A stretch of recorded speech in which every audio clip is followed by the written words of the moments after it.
And welcome in to the newest edition of the Fantasy Alarm Fantasy Baseball Podcast. You can find me on Twitter or X, whatever we're calling it, at Colby R. Conway. And with me, as always, or I guess I should say, here as always, because I tend to be the one that's sometimes here and sometimes not. So here as always is Matt Selz at the Selz Man. Matt, it's been a little bit since we talked. So how is everything going for you, my friend? It's good. It's good. Not so bad. We're getting a false fall here in Lincoln, what we like to call like the first 2 weeks of August is usually unseasonably cool, I guess. Like the high yesterday was 75, right?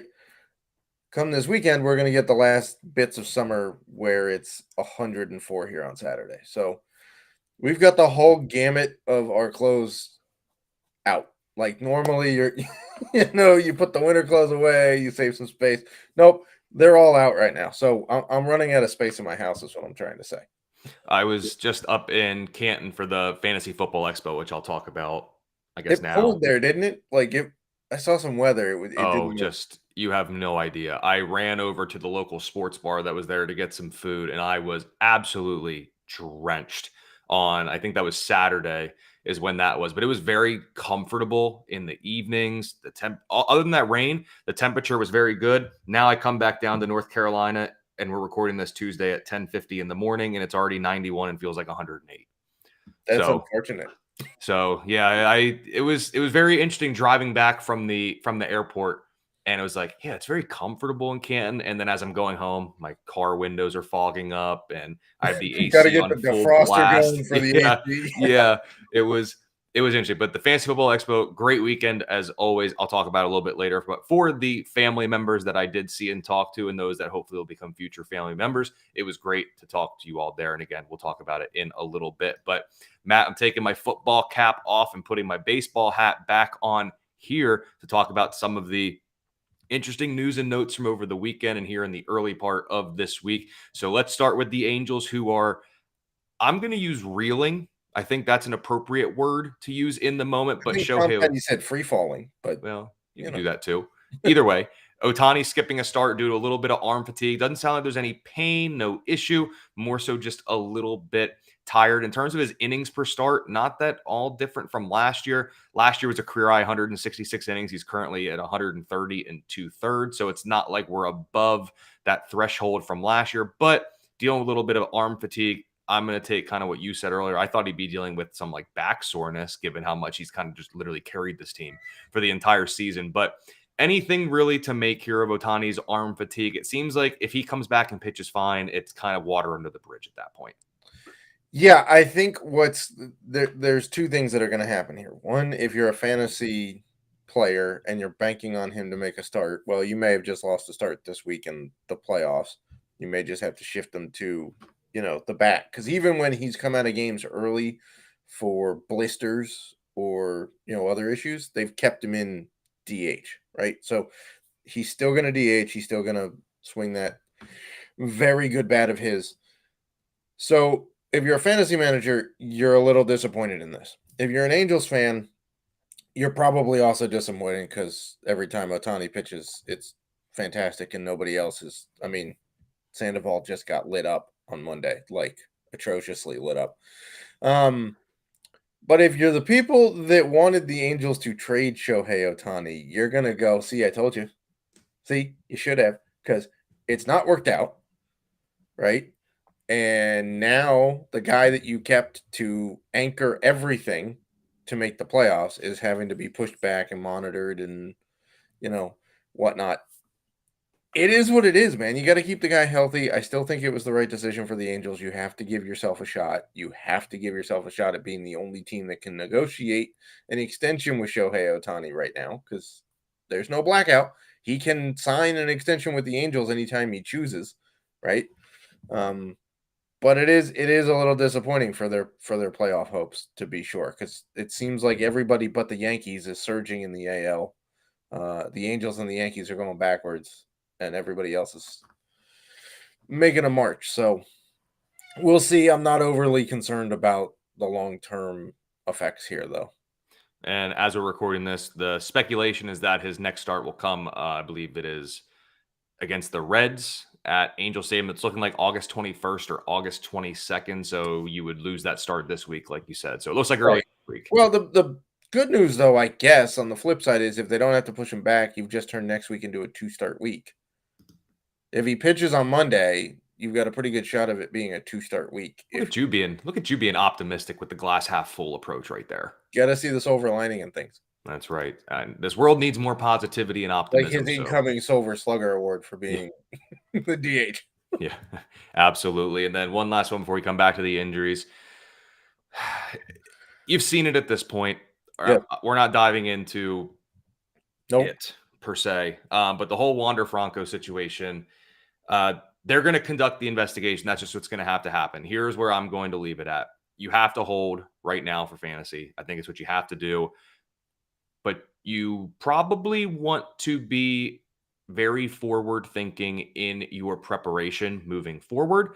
And I always say it's better to be safe than sorry. I would prepare as if you are not going to have Franco the rest of the way. That's what I would do. I think that's the only way I think you can handle this correctly from a fantasy standpoint is I would prepare to be without him. Yes, I would too. I would not necessarily drop him in a redraft. Depends on, I guess, how deep or shallow your league is. If there's somehow an all-star shortstop available at this point in the season, okay. But I mean, we're not touching on the details of it. It's not. We're not getting into it. We're going to treat it like the Domingo Herman situation. Some things are bigger than baseball. This is one of them. If you're in a keeper and dynasty league, you're going to keep him and eat whatever time he may miss going forward. If you're in a keeper league, you have to assess how much he's going to cost you. You have to wait this out because depending on MLB's investigation, there may or may not be criminal stuff. We don't know. I'm not going down that path. I'm not a lawyer, don't know the law, don't know the intricacies of the situation. But anytime you hear underage, you have to consider that there's legal ramifications here. So right now, I would hold him if you're in a keeper or dynasty league, but watch very carefully and see what the news is. That's all we're going to say about that. And I would prepare to be without him. So if there is a shortstop out there in your waiver wire, I'd add. That is what I would do. But moving away from that, a couple other injuries to talk about here. Wilson Contreras in the year that's been bad for the Cardinals that continues to get worse. Wilson Contreras left the Monday night game with right hip tightness. He's been fine this year. Okay. 260, 13 homers. Actually, the 6 stolen bases have actually been really nice from him. Double-digit walk rate has helped boosted his OBP up above 350 for what would be the third time in the past 5 years if the season were to end today. Honestly, any catcher with a pulse that hits well, that goes down with an injury is going to hurt fantasy managers. Right. So Contreras, it seems like looking at, here's the thing, catcher, hip, and the way it looked, none of those necessarily go well together. And if it looks like he's in pain, I wouldn't be surprised if they just slap him on the IL. They're calling it day-to-day for now, but I wouldn't be shocked if he goes to the IL. I mean, think about it. Everything he does when he squats behind the plate, that hip's involved. If he's going to run the bases. What they could do. They could DH him like they were going to for the first 2 weeks of the season. If he can run. If he can run, right. Because the odds are you're either hoping he hits it over the fence, which he's done 13 times, and then he can take however long he wants to make it around the bases, or he gets a single or walks, and then you can pinch run him, right? But no, I think you're right. I think there's an IL stint coming. For how long? I don't know. My guess is it's certainly not going to be a 60-day one right off the bat. My guess is that they would put him on the 15 or 10-day and see where it goes, right? Mm-hmm. And if you need a catcher and somebody was silly enough to drop Jonah Heim, you could check him out because there's reports that he's coming back sooner rather than later. Like he's been taking practice swings. Now, they may only hit him from the left side, but he could be coming back. So, pay attention there. And then sticking with the Cardinals, as bad as Steven Matz was in the beginning of the year, he was a favorite of mine to pick on for sports betting, MLB DFS, player props, didn't matter, everything. After about a month and a half out of the rotation, he came back, made 7 starts. He posted a 1.86 ERA, 2.86 FIP, nearly a strikeout per inning, and went 4-0 during that 7 stretch run. Did it help that he had some starts in there like the White Sox and Rockies and Royals? Sure. But he can't control that. And he was good, striking out 5+ batters in looks like 5 of those 7 starts. He goes to the injured list with a lat issue. And really, I don't want to call it like the calling card of Matt's career because it's kind of rough to say, but it seems like once the going gets good, something unfortunately happens. And it seems like the injury bug got him here. Do we think we see him again? He's on the 15-day IL. Cardinals aren't really playing for that much anymore. I mean, what do you make here of Matt's? I mean, if you have an IL spot, it can't hurt to hold him there, but he's not someone I'm like necessarily like I'm sticking this out. Like, I think you can find someone on the waiver wire if you really need an arm. Yeah, there's got to be a live arm to pick up on the waiver wire, right? I'm probably not I'm probably not using the IL spot for him at this point. Lat issues are notoriously tricky for pitchers. Sometimes they come back quickly and then they go back. Sometimes they play it more cautiously and it takes longer to heal than anticipated, right? Whatever it is, I doubt that 2 weeks is enough time to fully heal a lat, whether or not it's on his pitching side or non-pitching side. It's too vital of a part for a pitcher to only give it 2 weeks to heal. So I would be right there with you. I'm not holding a spot for Mats at this point. And then in Houston, Jose Abreu heads to. He actually started talking about soreness and swelling in his back. Turns out that he's got a lumbar issue. It sounds really bad, kind of, when you just hear it on at face value. Lumbar spine inflammation is what they're calling it. Also, as I'm looking at this on MLB.com, it says that he had actually gotten 2 cortisone shots in his back, and it's actually been bothering him at different points of the season.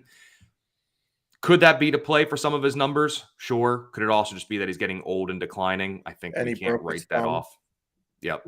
And he's been playing with a surgically repaired thumb. So, yeah, I mean, he had that little stretch where he became like fantasy relevant again, and everybody thought he was back. But when you look at the numbers this year, Houston gave him a lot of money. They haven't really gotten that sort of production. And we've now, ever since those 30 home runs in 2021, that power has dissipated for the most part. His 446 slug last year was still very respectable, but that was boosted by a 304 average, just making a ton of contact. This year, the batting average has fallen off a cliff. The power has fallen off a cliff. The strikeout rate's back over 20%. Not an ideal first year in Houston for the star first baseman.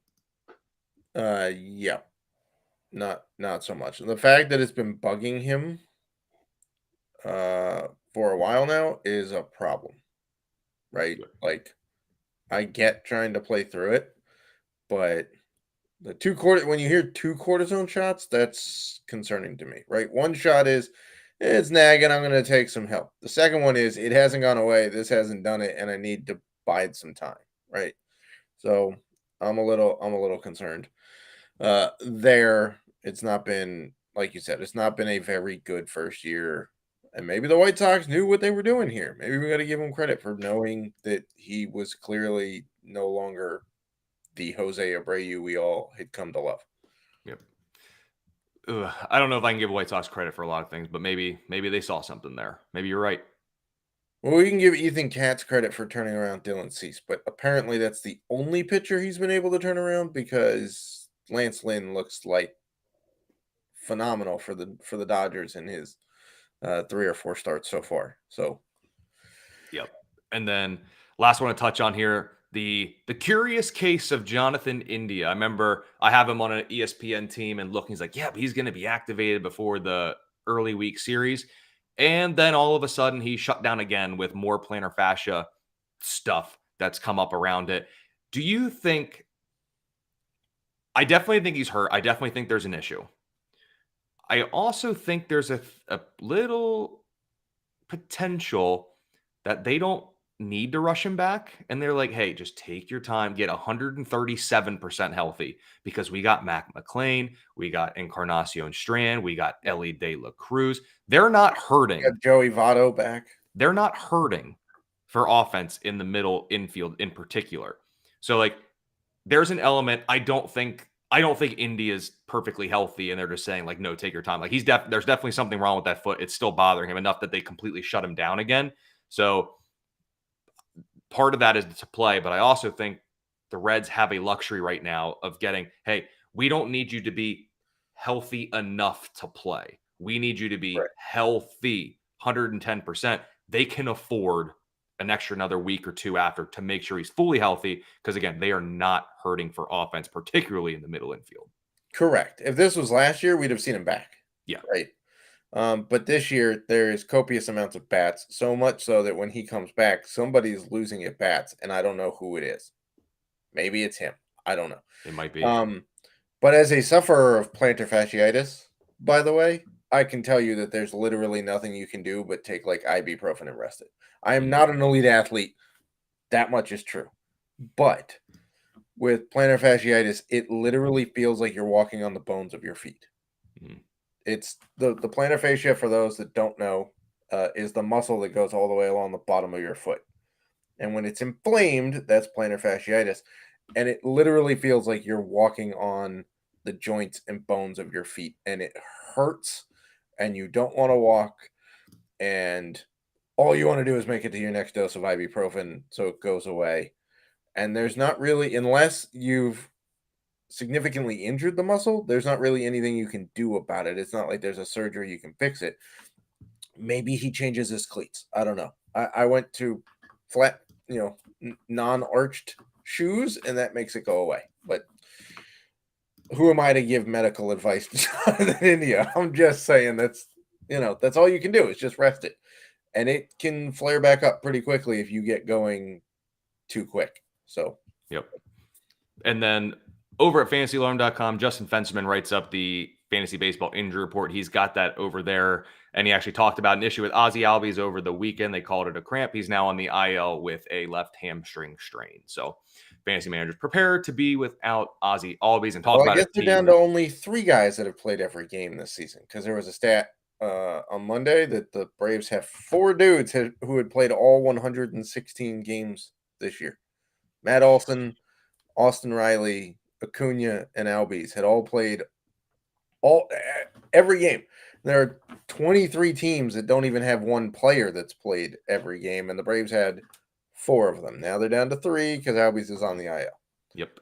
But check out the article that Justin Fensterman wrote. A lot of injury news in there. Ozzie Albies, Matt Chapman, some of the guys we talked about, CJ Abrams, news on McClanahan, Michael Wacha, and more. So check that out over at fantasyalarm.com. Matt, flavor of the week. We'll talk about a little bit here. I will let you go first here this week with your flavor of the week. Okay, so my flavor of the week is more of a smell, right? It's more of a something that brings nostalgia, right? We last week, my wife and I finally bought a fire pit that we've been wanting for a while. It was cool enough in the evenings here to light a couple of fires, sitting around the fire, thinking about camp and remembering the times you cooked over the campfire at Boy Scout camp or maybe a family camping trip, whatnot, reminiscing, looking back. Now is a great time to look back for fantasy baseball. Go back to your preseason thoughts. Go back to your preseason draft strategies. Why you were on some guys, why you weren't on some guys. What stats led you to be on or off of some guys? How you thought the season would play out. How it did or did not play out to match your expectations, right? This is how you get better at fantasy baseball. Is for the most part, I'm not going to say the season's over because there's still 7 weeks or so left of MLB, 6 weeks. And there's fantasy playoffs. And those of us who are in roto leagues that don't have playoffs, there's still 7 weeks to go make up ground and try to finish in the money and whatnot. But the process for learning how to get better at fantasy baseball starts now. It doesn't start in the postseason, right? It doesn't start where it's October, you're paying attention to the playoffs, or now you're busy with fantasy football, and then Thanksgiving comes, and then Christmas comes, or Hanukkah, or whatever you celebrate. And then it's January, and you're prepping for drafts again, right? This is the time to start looking back and analyzing your strategy and what did and didn't go and how you can change it up. And don't just go, oh, well, that analyst sucked this year. I'm going to switch it to another one. Everybody has good and bad years. We all look at the same data differently, right? Try to get down to the bare bones of why it didn't work, right? So campfires is my smell of the week for reminiscing and looking back and just taking a glance at what did or didn't happen. Absolutely. And also, it's kind of similar too in that, like, if you're in dynasty and keeper leagues, like, as the season goes down here, there's going to be guys that you can pick up that may be able to help you for next year that you at least take a flyer on. Like, Correct. start that process now. It's never too early to start looking ahead. Although it's kind of an oxymoron, but it's never too early to do such a thing.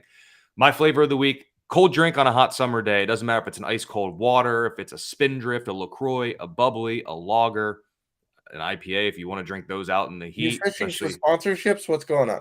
sure. Yeah. Or a Celsius. That's my new drink that I've been drinking lately. But Those are outstanding. those are amazing. We get the ones at Costco. It's the variety pack of Yes. the peach. All the peach ones. Arctic, Have you had the tropical. mandarin orange marshmallow ones? No, I've only had the ones from the variety pack at Costco. Yeah, they're fantastic. And by the way, I'm sticking to the NASCAR sponsorships because they sponsor Corey LaJoy. So I am not a fan of the peach. The tropical is by far my favorite, but neither here nor there. Lemon lime tastes like Sprite, by the way. So it's I've like not had that one yet. It's like a caffeinated Sprite. I'll have to try one of those if I get one from a gas station, because I only get them at Costco for the, Sorry, I keep interrupting you, but No, you're good. You're good. It's shout out Costco. That's the kind of the moral of the story here. But the Fantasy Football Expo hosted by Bob Lung was exceptional. It was very refreshing to be in a space with a lot of people in the industry, a lot of people who maybe they don't write for a site, but they just wanted to be there and talk shop, chop it up about fantasy football. It was awesome. It was super refreshing, just like a cold drink is on a hot summer day. So grateful for everybody that I got to talk to out there. And for those that I didn't get to talk to, hopefully next year we will get to. And shout out for everyone who came over to the Fantasy Alarm and the Better Sports Network booths. Had a great time talking with y'all, and thank you for coming. So super refreshing. Always a great weekend, although I don't always feel the most refreshed afterwards, because all it is just drinking and eating and talking sports. But, sometimes we need that. Sometimes we need that. Good for the soul. That's right. And last but not least for this week, everyone's favorite game show here in the fantasy space: Name That Player. So, Matt, we got an AL Central starting pitcher here. After some ups and downs to begin my big league career after getting called up here in 2023, I've been absolutely dominant of late, posting a 1.29 earned run average, 178 batting average against, and a 40.2% strikeout rate over my last 4 starts. I came with great pedigree as a prospect, and the only thing fantasy managers have been upset about lately with me, and it's not even with me, it's that my offense stinks and I get no run support. And despite having those aforementioned numbers, I have a 0-1 record, and I have just 1 win on the entire season, though my numbers indicate I should be winning way more games. So, Matt, which AL Central right-handed starting pitcher are we talking about here? Well, considering the fact you're one of the 4 teams in this division that decided to sell at the deadline for some inexplicable reason, I'm going to go with Gavin Williams of the Cleveland Guardians. It is Gavin Williams indeed. Yeah, I don't understand why the Twins are the only team in that division that bought or didn't. They didn't even buy. They just didn't sell. So technically they're buyers, right? They're buyers in the standings because they didn't do anything. Yeah, look, this is why wins should not actually count as a category for roto leagues. I'm trying to get my roto leagues not to count them. Also, not trying to count quality starts as they're traditionally counted, because it's not great. But other than that, his numbers have been great. Strikeout rates excellent. He's not going to kill you in ratio. He's eating a bunch of innings too. He's not getting yanked after like 4 or 5 innings. He's not getting wins because of a lack of innings. He's not getting wins because of a lack of offensive help, right? Yeah. And he's not the first. Go look at Bob Gibson's ERA in the losses in his fabled 1968 season. where he put up a 1.12 ERA, right? Mhm. In his losses, his ERA was like 1.5 in his losses, of which I think he had like 9 that year. Mhm. He gave up 0 or 1 earned run in like every loss. And yeah. So not comping Gavin Williams to Bob Gibson. I'm just saying it happens. It's a fluke. But he's been very, very good for fantasy. Just 3 earned runs over his last 21 innings pitched, or just 4 earned runs over his last 25 innings So what pitched. you're telling me is he's going Blake Snell on this. I'm saying that if he's somehow still available in your league, it's time to pick him up. No Or questions switch asked. leagues, man. Well, yeah, Or get a better league. or that. Some shallower leagues, he may be out there because he did have that little stretch where he was I mean, he was 18ers, I fine. guess. He was fine. I mean, he had that little stretch there where like walks were getting the best of him. He still has only allowed four or more earned runs in 2 out of 10 starts this year. So it's not like even then he's been bad. Just two The only strikeout leagues he per should game. be available in are NL only leagues in which you cannot physically pick him up. And even then, you may want to consider it, but neither here nor there. Yeah. But all right, player 2 here, NL Central third baseman Matt, and this will be the wrap up for the show here. But I've already set a new career high in home runs, but my stat line for the year overall isn't anything overly exceptional due to missing some time because of injury. However, over my last 7 games, 3 home runs, 2 doubles, 11 RBI, and slashing 407, 429, 889. And this power surge is what many fantasy managers were hoping for when drafting me this year. My underwhelming power overall for the position holds me back from ascending to the next fantasy tier, but I do provide plus speed overall at third base. What NL Central third baseman are we talking about here at the Selz Man? I think you're going with your homer here, and we're going to go with Ke'Bryan Hayes of the Pittsburgh Pirates. It sure is. He was one of my bold predictions this year that he would go 2020, and he's not going to get there, but he's showing a little bit. He's 26, so technically he's entering his prime next season. He's now up to 8 home runs on the year. He has 18 doubles, and his slugging is down is actually at 419. So this would be his best. We're just going to throw out the 2020 season where he had like less than 100 I don't count plate that for appearances. anybody because it's 60 games is a third of a. I mean, it's a sample size. So we're getting a career high slug from Ke'Bryan Hayes. It's just a matter, not the 2020 year this year. The only thing that I think is a bit concerning is we now have another season with another stint on the injured list. Is he going to shake this injury bug? Maybe. I don't know. Some guys just get injured a little bit more than others for whatever reason. It certainly hasn't helped that there have been, yes, Brian Reynolds was good for a while. He's kind of tailed off a little bit. Not having O'Neal Cruz in that lineup basically all year hasn't helped. Sure, Henry Davis coming up has been good. But then trading both first basemen probably hasn't helped. Carlos Santana had a pretty good year going. G-Man Choi had a pretty decent year going. So, it's not like there's been a ton of offensive help around him. So if he stays healthy, I think 2020 is coming next year. He has the skill set to do it. I just think it's a year off. And it's just one thing to watch with Hayes, although he is very young, back end of 2021 or in September 2021, IL with left wrist soreness, summer of 2022, mid-back muscle strain, and then this year, low back inflammation, and then went back on it again for lower back. I'm just saying, he's a little young for all this back stuff to be popping up. That's all I'm going to say. Yeah, I wonder if it comes down to they're going to just make him hit from one side of the plate. Could be. Because he's a switch hitter, but sometimes dudes get No, he's right-handed only. He doesn't switch hit anymore. Okay. No, Reynolds is the switch hitter in that line. Oh, okay. Sorry. Hey, it's our Monday. I'm recording this Tuesday, but it's usually our Monday recording. It says Monday Blues. It gets the best of us. Yep. So keep an eye on him. But next year, 2020, I will be Command C and Command V to copy and paste that into the 2023 or 2024 fantasy baseball draft guide when we get around to that. But Matt, that'll be it for this week's episode. Follow me on X or Twitter at Colby R. Conway. Follow Matt at the Salesman and check out all of the great content over at fantasyalarm.com. And if you haven't gotten your copy of the fantasy football draft guide yet, get your hands on that because fantasy football drafts are right around the corner. But we will see you later this week with the next edition of the Fantasy Alarm Fantasy Baseball.